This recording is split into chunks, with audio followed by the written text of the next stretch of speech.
సంఘములో నేర్పించాల్సింది ఏంటంటే కుటుంబ జీవితం, వ్యక్తిగత జీవితం, దేవునికి ఇష్టంగా పవిత్రంగా జీవించే జీవితం సంఘంలో నేర్పించబడాలి. సంఘములో మంచి సాక్ష్యము, సంఘమునకు వెలుపటి వారి నుండి కూడా ఏముండాలి?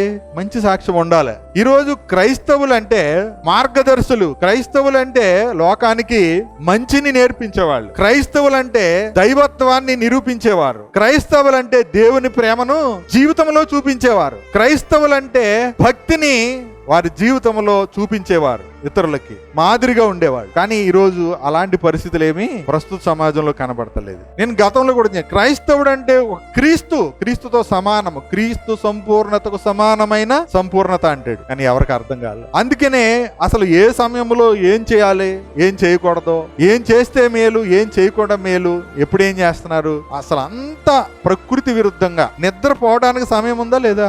మేలుకోవడానికి సమయం ఉందా లేదా? ఉంది. తినడానికి సమయం ఉందా లేదా? ఉంది. ఉపవాసం ఉండడానికి సమయం ఉందా లేదా? ఆహారం ఉందా లేదా? ఉంది. కానీ ఏం చేస్తున్నారు? అసలు భోజనం ఎప్పుడు తింటారో తెలియదు, ఎప్పుడు నిద్రపోతారో తెలియదు, ఎప్పుడు లేస్తారో తెలియదు. అంటే ఎంత అక్రమంగా ఉన్నారంటే, ఇంకా ఎలా ఉంటారంటే ఖాళీగా ఉంటే ఏమది బోరు కొట్టేది. అసలు మనిషి జీవితంలో బోరు కొట్టేస్తుంది. ఒక విశ్వాసి ఏ రోజు కూడా బోరు కొట్టేస్తుంది అని అనకూడదు. ఒక యేసు ప్రభువుని నమ్మినటువంటి విశ్వాసికి బోరు కొట్టకూడదు. బోరు కొట్టుతుంది అన్న మాట గాని, చచ్చిపోవాలనిపిస్తుంది అనే మాట గాని, పెళ్ళైన తర్వాత విడాకులు ఇచ్చేయాలి అనేటువంటి మాట గాని, పురుషులైనా స్త్రీలైనా అవి ఎప్పుడు రాకూడదు. ఆ మాటలు విశ్వాసుల నోట రాకూడదు. యేసు ప్రభువును నమ్మిన వారి నోట్లోంచి ఆ మాటలు అసలు ఎన్నడూ రాకూడదు. విసుగుపోయి చచ్చిపోతాననే మాట రాకూడదు అసలే మన నోట్లోంచి. కానీ వస్తున్నాయి. ఎందుకు వస్తున్నాయి? ఇవన్నీ తెలుసుకోవాల్సిన అవసరం ఉంది.